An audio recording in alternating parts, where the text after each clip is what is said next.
With the huge changes in Dune Awakening, and now titanium, stravidium, even spice is almost a million times easier to get, even for solo farmers. You can easily get thousands, if not tens of thousands of melange, even by yourself with enough time, as well as tens of thousands of plastanium ingots, now without ever really having to worry about getting ganked in the deep desert and losing your ornithopter, with a couple strategies that I'm going to show you for the end game to max your resources, save you a lot of time in the Dune Awakening endgame, and get you stacked out with the best gear in the entire game very easily, as well as the best build setup you can run point blank period. First, the quick and sweet version for the new best way to farm plastanium ingots.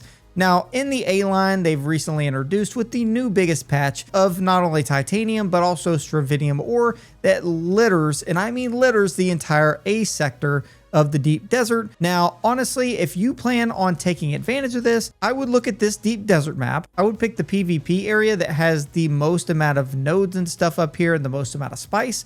In this case, for this week, it's the top right corner with the rewards that you're also getting from the shipwrecks up here. This is probably going to be the most congested part of the map on the right. In that case, what I would do is pick the least congested part of the map on the left, come down here where there are 173 stravidium nodes and 222 titanium nodes, and build something down here. That way you can simply come up from Haga, farm a ton of stuff with a buggy, basically drop down a small little base out here, just enough to hold the buggy and a bunch of boxes. Keep in mind, make sure you're using at least a Mark 6 cut array, specifically the Mark 6 focused buggy cut array if you have the BP, because it's going to give you way more resources than anything else. And honestly, if this week you're going to be primarily focusing on farming that stuff, and then obviously if you're focusing on farming this stuff during the week, you want to make sure you have maximum cut array mining for the extra yield there, as well as extra vehicle mining on top of it. And that is going to get you the most stravidium and titanium possible, but it's 1000% easier to just take a buggy out into the DD in the A sector. Keep in mind, you don't actually need a carrier at all for this method. You can simply pull out your welding torch, disassemble your buggy, carry it in an assault ornithopter to a small little box base that you have right over here in the A line of the DD, rebuild your buggy out here with the Mark 6 mining laser, and go to town and start stacking resources.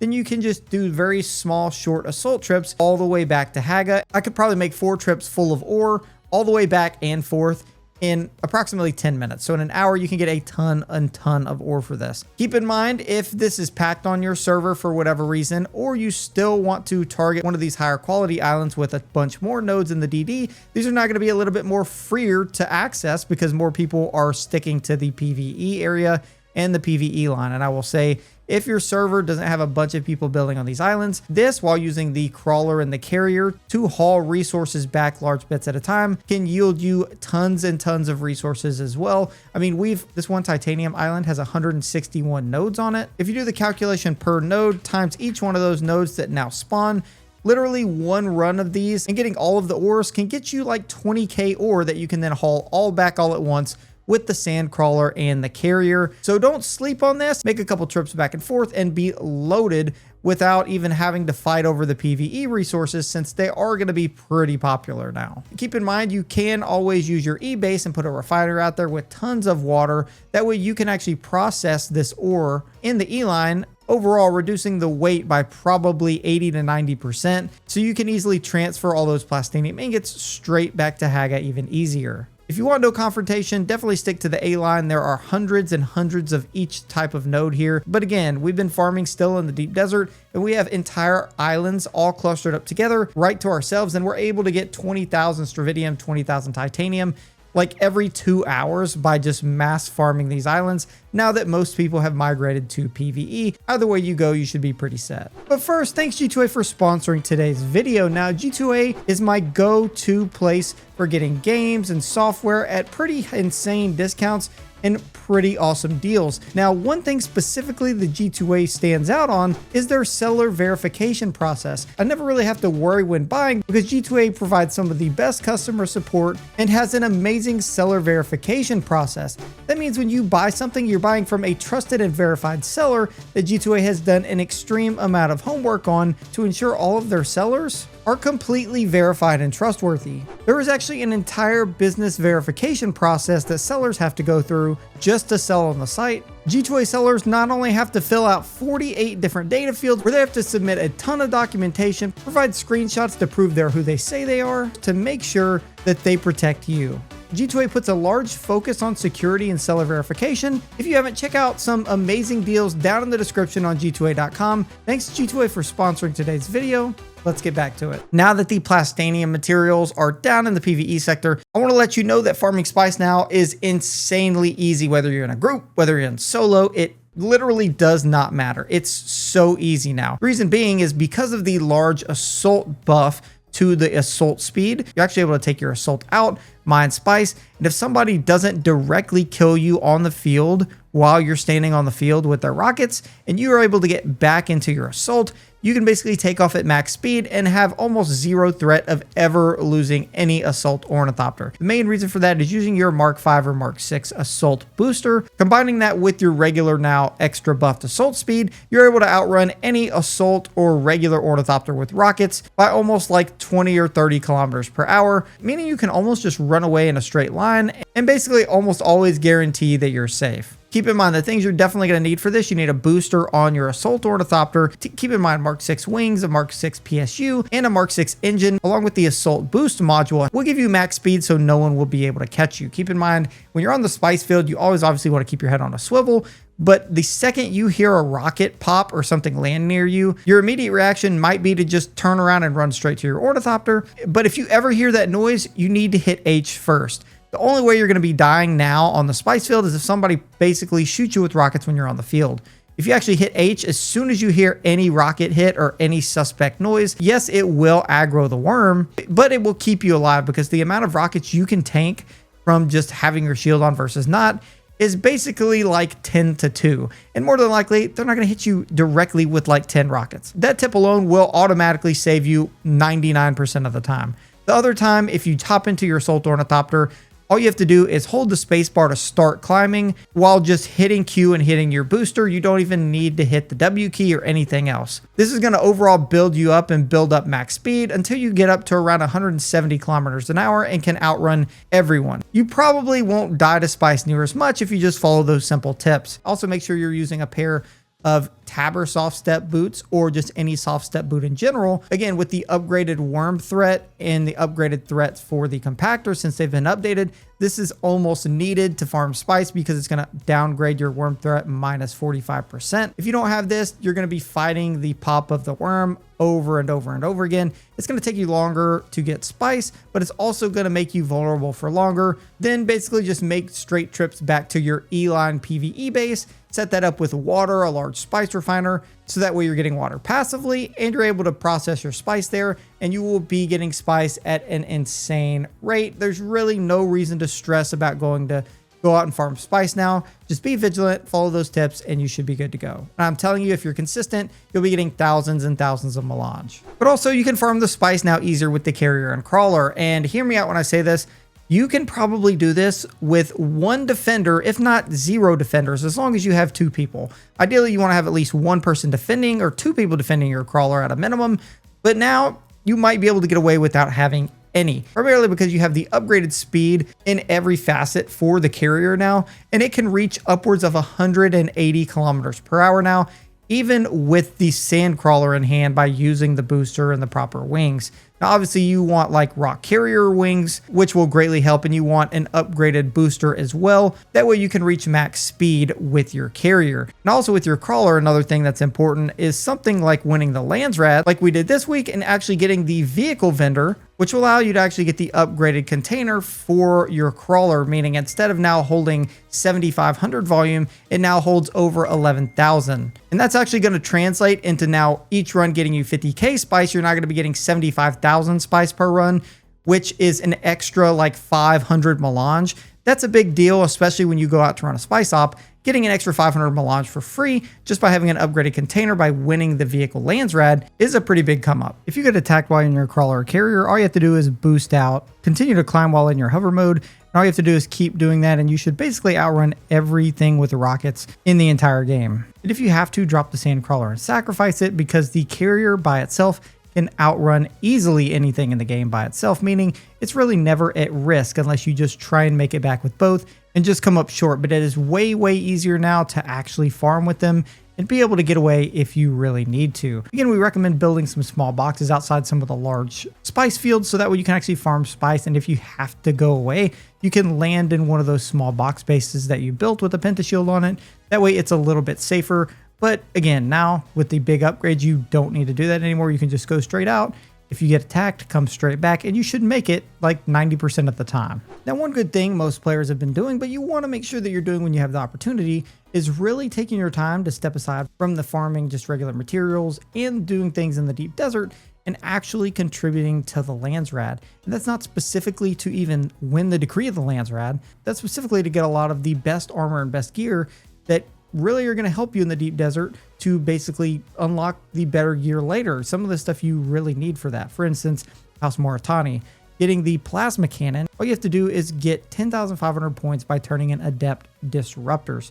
Guess what? These don't take that much to make, and trading all these in for a plasma cannon BP, which you just can't normally find anywhere else in the DD, is a huge win, especially if you know how to use the plasma cannon when playing in a group. The same goes for Khan's cut array, when all you have to do is kill scavengers. Even if you're not worried about the Laandsrad, you can still do this to contribute to your personal contribution, get that cut array, and then you'll basically almost never have to get another one for a really long time. And the same goes for like House Lendarin, where you can deliver house drill shots to get a perforator, arguably the best or second best shotgun in the entire game. And without some of these big weapons and getting them from the Laandsrad or the deep desert, I wouldn't have gotten near as many kills in PvP, because realistically, if you're talking about using a perforator versus your ambition that you got from the Laandsrad vendor, guess what? The perforator in a lot of circumstances is a million times better, will get you a million more kills. So making sure to pay attention to these, and during the week, grinding out the important rare things that you can't get anywhere else are going to be crucial for making sure that if you have to go to the deep desert, especially to fight over things like important blueprints that'll really help you and your group out, having these pieces, things like a full pin cushion upgraded set, will make the biggest difference in the world. Otherwise, you're going to find yourself struggling to compete. Even if you're not able to win the Laandsrad, that's actually really okay. And that's actually because you get a bonus. If you lose, I believe, 4 times in a row, you get an 80% turn-in bonus, meaning per deliver ship manifest, currently give you 52 points. If you have an 80% bonus to that, that's going to add like, what, 40 points, meaning if you happen to lose 4 Laandsrads in a row, you're now going to be getting 100 per ship manifest. And if you're on a server where like Harkonnens or Atreides are a lot less than the other faction, that may not help you necessarily win the Laandsrad, but that will still help you complete these overall personal contributions a lot easier, because you're getting a bonus for losing the Laandsrad. So even if you lose, don't worry about it. It's still very helpful for completing these and getting some of the better BPs in the game. Now, where some of the absolute best BPs are, and stuff that people are already camping this week, especially when things like the Regis Disruptor pistol show up. We already have probably 15 BPs of these pistols, and that's because we're able to time them properly. It's the absolute only and best way to get these BPs. So whether that's the testing station and timing the testing station to get, for say, the Steady Assault Boost module, being able to time when that's going to come up and then go and clear it out at that point, so that way you don't miss the actual BP or have to wait on it, that's a huge time sink. You don't want to do that. The same goes for the shipwrecks. Just to give you an example, the Regis Disruptor pistol shipwreck, we've noticed takes an average of about an hour and 30 to an hour and 50 minutes. Sometimes it's a little bit less, a little bit more. So essentially when we go, whether I'm going solo or with 2 or 3 or 4 people, we're able to just go there and not sit there all day and save a lot of our time. For instance, if we grab this at 2 p.m., then we know when it turns 2:30 p.m., 3 or 4 of us are going to show up at the front door of this thing, go ahead, clear it, clear out any people that are waiting on it. Then we only have to wait maximum on average, probably 10 or 15 minutes. It'll show up, we'll grab it, we'll jump over to this one, do the same thing, and then we'll just repeat that process. So then in an hour and a half from when we grab G8 again, we come and grab G8, then we go over to this one, grab this one, and then repeat the cycle. So we know exactly when to go to the ship so we can go do other things in the meantime, maximize our time playing, and not have to sit in the loot rooms all day long. Not only is this going to get you the best gear in the game without really having to worry or stress that much and waste a bunch of time, but it's going to allow you to make a ton of Solari easy, so that we, on some servers, you can buy literally whatever you want. Also, now there are some hidden BPs or some hidden blueprint caches kind of scattered across the map, and even including in the PvE zones, for instance. Like this week in C7, we actually have a forgotten cave over here. If you actually venture to that cave, you can find in a little corner one of these smaller little BP chests. In that chest, I've gotten a bunch of different random things, and there are a bunch of random things that can actually spawn in there.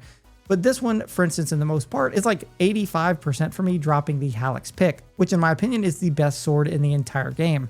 You can go get a ton and farm a ton of these BPs every single hour, especially since it's in PvE. And again, everybody gets these since it's in PvE. So if you go ahead and farm this, not only do you get the best melee weapon in the entire game, but you can stack BPs for them, other BPs for you to stack in case you ever die and lose one later.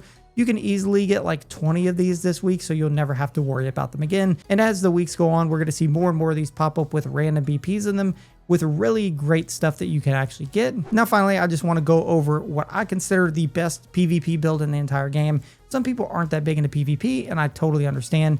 But if you're going to contest some of these deep desert points, especially whether that's resources or these shipwrecks, having a great PvP build is an absolute must. Basically, we're taking the approach of maxing out our melee capability being our primary, but our range damage and capability being our secondary. So we're basically pretty much masters at both with this build. Keep in mind, with this setup, we lose some of the mining and some of the other planetology perks that we usually like to have, but we're at the point of the game, we want to get a lot of the BPs and stuff. We're not necessarily focused on packing out mining everything we can, because some other people in our group are spec'd out to do that instead. We're using our Crippling Strike as well as Suspensor Blast and our Shigawire's Claw. And you may think this is the normal simple build that everybody's been using. It's not, and I'm going to show you why. So Swordsmaster, we focus on obviously optimize hydration, because you want as much stamina as humanly possible, as well as general conditioning. Again, maxing out our stamina completely. And you need disciplined breathing on as a technique. This is going to increase your stamina recovery rate and make your stamina recover way, way faster.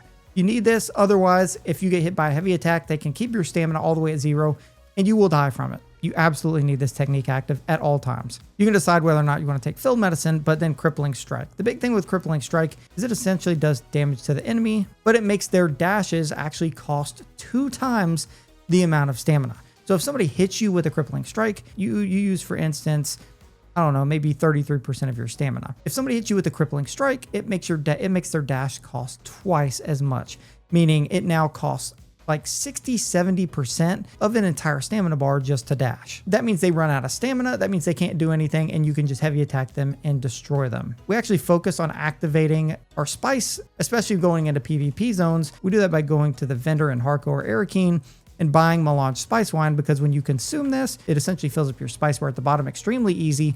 And this is going to make it so you can spice and go into spice mode every time you get in a PvP fight, giving you a huge advantage. One of our passives that's always going to be active when we have spice on is this Prescient Strike. And this is after using any Swordsmaster ability, your next strike will strike twice, which means when we use Crippling Strike, our next ability is going to hit twice. So whether you do a light attack or heavy attack, it's going to hit 2 times, which is either going to drain 2 times the stamina or do 2 times the damage if it's the heavy attack. So this is a big one we get for absolutely free. We're also going to take up here into Solid Stance. You have to take this for reduced poise damage. It makes it so that obviously you have reduced poise damage overall for melee attacks, but also if you get shot with rockets, combining with something I'm going to show you in just a second, it's going to keep you from getting that stagger animation. Normally, if somebody shoots you with a rocket like an Ancient Way, you're going to be staggered and you need a second to kind of recover, or if you're flying away, it will stagger and stop your momentum. If you have all the reduced poise damage perks on this build like I'm going to show you, you basically won't get staggered by that stuff. It really won't affect you anymore. So it's a big plus. We also want to take blade damage and long blade damage to max those out, obviously for the most damage melee wise. So for Bene Gesserit, you want to make sure a couple things you take specifically.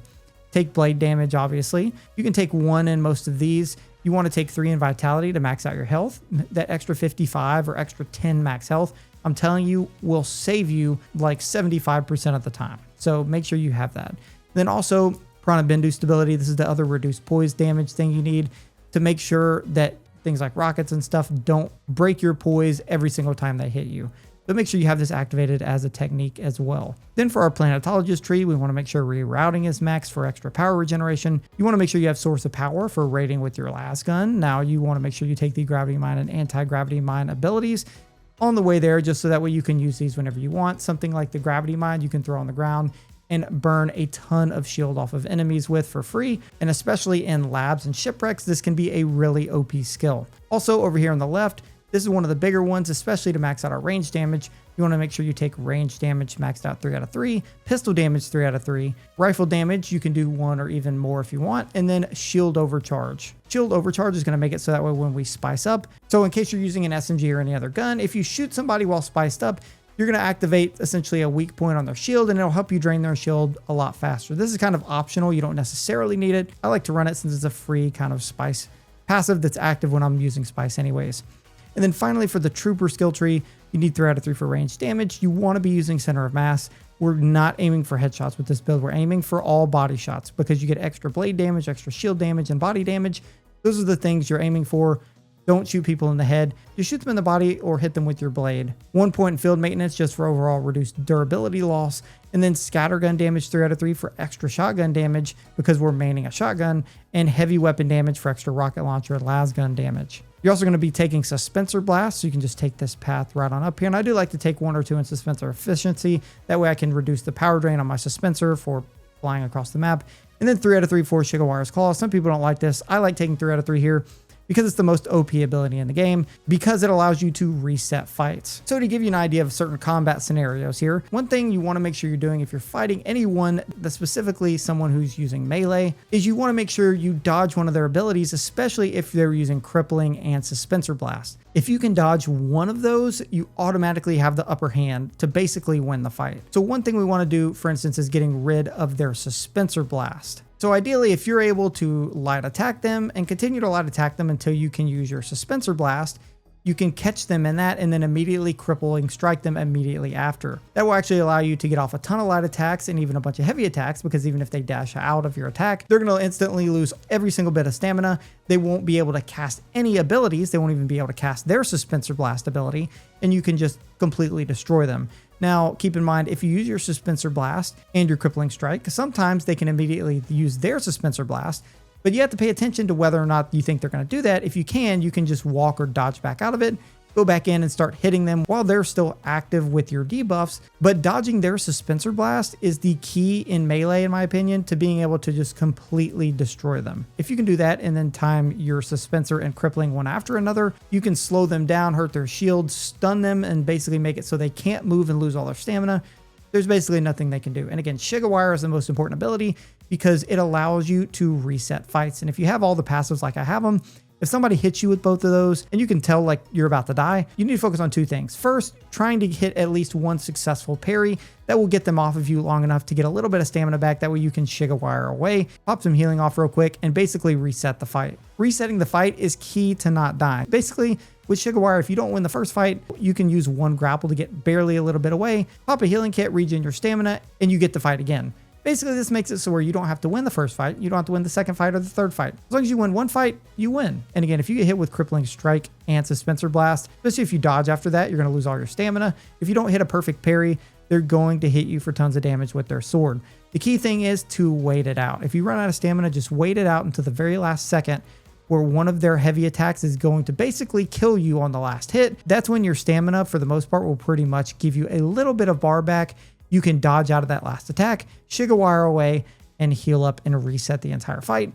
Trust me, this has saved me 95% of the time. It's caused me to have hundreds and hundreds of kills on my server just using that strategy alone, and only probably like 10 deaths. Now, the other best part about this PvP build is specifically regarding your ability to use ranged weapons, basically destroy them too. It's a best of both worlds build.